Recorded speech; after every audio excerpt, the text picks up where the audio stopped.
현대 문명의 풍요로움은 과연 어디에서 기인하는 것이며 왜 어떤 국가는 번영하고 어떤 국가는 처절한 빈곤의 굴레에서 벗어나지 못하는 것입니까? 오늘 우리는 인류 역사의 거대한 흐름인 시장 경제의 확산과 그 이면에 숨겨진 장대한 서사를 심도 있게 추적해 보고자 합니다. 인류가 수천 년간 지속해온 자급자족의 한계를 넘어 전 지구가 하나의 거대한 시장으로 연결되기까지의 과정을 역사적 근거와 데이터를 통해 생생하게 조명하겠습니다. 시장 경제의 뿌리는 인류의 교환 본능과 함께 아주 오랜 전부터 싹트기 시작했으며, 이는 단순한 물품의 교환을 넘어 문명 간의 소통과 발전을 이끄는 핵심적인 동력이 되었습니다. 고대 실크로드를 따라 이동하던 대상들은 서로 다른 문화와 기술을 전파하며 시장이 가진 잠재력을 전 세계에 알리는 선구자적인 역할을 수행했습니다. 중세 유럽에 번성하던 시장 마을들은 자급자족의 폐쇄적인 구조를 깨뜨리고 잉여 생산물을 거래함으로써 부의 축적과 전문화된 분업의 기틀을 마련하였습니다. 17세기 네덜란드의 동인도 회사는 현대적 의미의 주식회사 제도를 도입하며 거대 자본이 투입되는 장거리 해상 무역의 시대를 본격적으로 열어젖혔습니다. 이러한 역사적 토대 위에 시장의 기능은 점진적으로 강화되었으며, 이는 훗날 산업혁명이라는 거대한 폭발적 성장을 가능하게 하는 필수적인 전제 조건이 되었습니다. 초기 시장의 성격은 지역적이고 한정적이었으나 점차 국경을 넘어 전 지구적인 규모로 확장되려는 강력한 내재적 동력을 확보해 나가고 있었습니다. 19세기 산업혁명은 시장 경제가 전 지구적으로 확산되는 결정적인 변곡점이 되었으며, 이는 인류의 생산 양식을 근본적으로 뒤바꾸는 코페르니쿠스적 전환이었습니다. 증기기관의 발명은 인간과 가축의 근력을 넘어서는 압도적인 동력을 제공하며 대량 생산과 대량 소비라는 현대적 시장 경제의 기틀을 완성하였습니다. 영국에서 시작된 이 거대한 물결은 대서양을 건너 미국으로, 그리고 유럽 대륙으로 급격히 퍼져나가며 전 세계의 지리적 경계를 허물기 시작했습니다. 공장의 굴뚝에서 뿜어져 나오는 연기는 성장의 상징이 되었으며, 농촌의 인구들이 도시로 밀려들면서 거대한 노동시장과 소비시장이 동시에 형성되었습니다. 20세기 초반의 시장 경제는 제국주의적 팽창과 결합하여 전 세계의 자원을 더욱 치밀하게 통합하였으며, 이는 거대 기업들이 지배하는 산업 자본주의의 정점이었습니다. 1901년 탄생한 US 스틸은 기업의 규모가 국가의 예산에 맞먹을 정도로 성장할 수 있음을 보여주며 대규모 산업 자본의 위력을 전 세계에 과시했습니다. 번영하던 시장 경제는 제1차 세계대전의 발발과 함께 전례 없는 위기에 직면했으며, 이는 세계화의 흐름이 수십 년간 후퇴하는 거대한 경제적 암흑기의 시작이었습니다. 전쟁은 국가 간의 신뢰와 협력을 산산조각냈으며, 각국은 자원 확보를 위해 시장의 기능을 정지시키고 국가 주도의 전시 동제 경제체제로 전환했습니다. 1929년 발생한 검은 화요일의 주가 폭락은 시장 경제의 심장부인 금융 시스템을 마비시켰으며, 이는 전 세계적인 대공황으로 급격히 확산되었습니다. 미국의 스무트 홀리 관세법으로 대표되는 보호무역주의의 광풍은 국제 교역량을 70% 가까이 증발시키며 전 지구적인 경제적 고립을 초래했습니다. 전쟁의 포화가 멎은 후 인류는 다시는 과거의 경제적 실수를 반복하지 않겠다는 굳은 결의 아래 1944년 브레튼우즈 체제라는 새로운 국제 경제 질서를 수립했습니다. 달러를 기축통화로 하는 고정환율 제도의 도입과 국제통화기금 및 세계은행의 창설은 무너진 전 세계 금융시장을 다시 연결하는 견고한 토대가 되었습니다. 미국의 마셜 플랜은 초토화된 유럽 국가들의 재건을 지원함으로써 시장 경제 체제가 공산주의의 위협으로부터 스스로를 방어하고 번영을 구가할 수 있는 기반을 마련했습니다. 전후 20여 년간 지속된 이른바 자본주의의 황금기는 생산성 향상과 소득 증대가 선순환을 이루며 대중소비 사회의 전성기를 구가하는 시기였습니다. 서구의 번영과 대조적으로 소련을 필두로 하는 사회주의 진영은 중앙 집권적 계획 경제라는 거대한 우회로를 통해 시장의 원리를 철저히 배제하는 독자적인 길을 걸었습니다. 국가가 생산 수단을 독점하고 자원 배분을 직접 결정하는 체제는 초기에는 급격한 중공업 발전을 이루는 듯했으나 시간이 흐를수록 치명적인 비효율과 정체에 직면했습니다.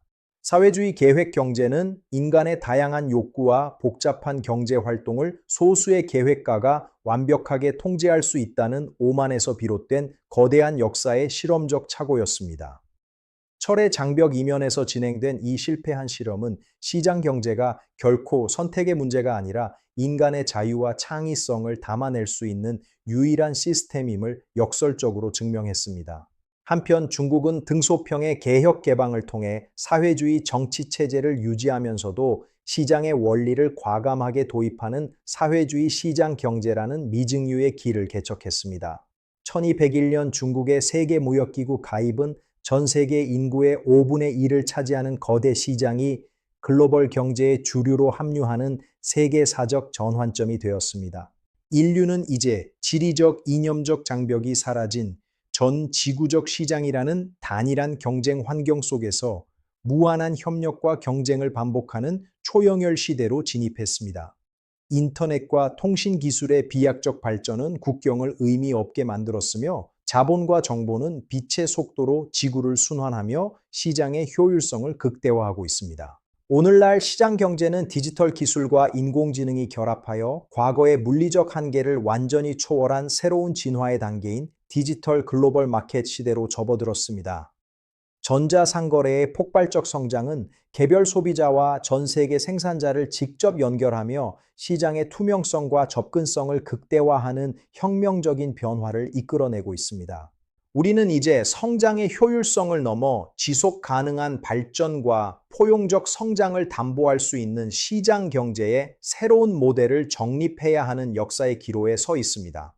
인류가 쌓아온 지혜를 바탕으로 시장의 활력과 사회적 정의가 조화를 이루는 길을 찾는 것이야말로 이 시대를 살아가는 우리 모두의 가장 막중한 책무라 할 것입니다. 1901년 US 스틸의 설립은 거대 산업 자본이 시장을 지배하는 새로운 독점의 시대를 예고하는 상징적인 사건이었습니다. 10억 달러라는 당시로서는 상상할 수 없던 막대한 규모의 자본은 시장 경제의 물리적 한계를 한 단계 끌어올리는 결과를 가져왔습니다. 1903년 라이트 형제의 비행 성공은 단순한 기술적 진보를 넘어 전 지구적인 항공 물류와 시장 통합의 기술적 기반을 닦는 계기가 되었습니다. 공간의 장벽을 허무는 이러한 혁신은 훗날 시장 경제가 지리적 한계를 넘어 전 지구적으로 확산될 수 있는 물리적 기반을 마련했습니다. 1908년 포드의 모델 TI 생산은 컨베이어 벨트라는 혁신적 생산 방식을 통해 대중 소비 사회의 서막을 열었습니다. 가격의 획기적 인하는 시장의 수요를 폭발적으로 창출하며 경제 활동의 주체를 소수 엘리트에서 평범한 대중으로 이동시켰습니다. 1914년 파나마 운하의 완공은 대양 사이의 거리를 단축하며 전 지구적인 해상 무역의 흐름을 근본적으로 재편했습니다.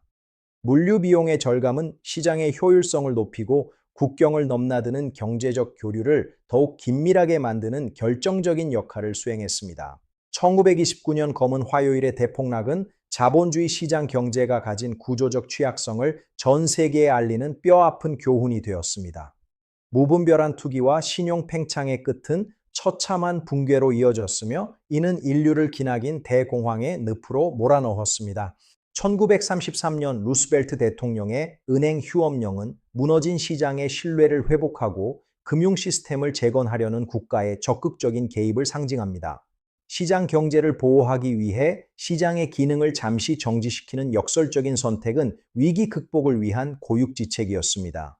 1948년 시작된 마셜 플랜은 전쟁으로 초토화된 유럽 경제를 시장의 원리로 다시 일으켜 세우는 거대한 인큐베이터 역할을 했습니다. 막대한 자금 지원은 자유시장 체제를 수호하는 방파제가 되었으며 이는 서구 진영의 견고한 경제동맹으로 이어졌습니다. 1950년 최초의 신용카드 등장은 현금 없는 경제로의 진입을 알리며 소비시장의 거래 편의성을 비약적으로 향상시켰습니다. 신용을 기반으로 하는 시장의 확장은 개인의 소비 여력을 극대화하며 대중 소비 사회의 번영을 더욱 가속화했습니다. 1958년 제트기 시대의 개막은 비즈니스 여행의 속도를 높이며 전 지구적인 인적 교류와 시장의 결합을 촉진했습니다. 지구 반대편의 시장이 단 하루의 비행으로 연결되면서 인류는 진정한 의미의 지구촌 경제권에 진입하게 되었습니다. 1965년 표준화된 컨테이너의 보급은 물류 혁명을 일으키며 전 지구적 공급망의 탄생을 이끈 물리적 기반이 되었습니다. 운송 비용의 파괴적인 절감은 제조 공정을 전 세계로 분산시키며 진정한 의미의 글로벌 가치 사슬을 형성했습니다. 1971년 닉슨 쇼크는 근본 위제를 폐지하며 현대적인 법정 통화 시스템으로의 전환을 가져온 거대한 금융적 지각 변동이었습니다. 달러의 가치가 시장의 신뢰에 의존하게 되면서 전 세계 금융시장은 더욱 유동적이고 역동적인 시대로 접어들었습니다. 1989년 베를린 장벽의 붕괴는 이념의 대립을 넘어 시장 경제가 전 지구적인 승리를 거두었음을 선포하는 역사적 정점이었습니다. 닫혔던 시장이 열리고 수억 명의 인구가 한꺼번에 글로벌 경제 시스템으로 편입되는 거대한 통합의 파도가 시작되었습니다. 1995년 세계무역기구의 출범은 국경 없는 자유무역을 법적으로 보장하는 전 지구적인 시장 질서의 완성을 의미했습니다. 무역 장벽의 철폐와 공정한 경쟁 규칙의 확립은 시장 경제가 명실상부한 인류 공통의 운영 체제가 되는 계기가 되었습니다. 1201년 중국의 세계무역기구 가입은 전 세계 제조 시장의 중심축을 아시아로 이동시킨 결정적인 역사적 변곡점이었습니다.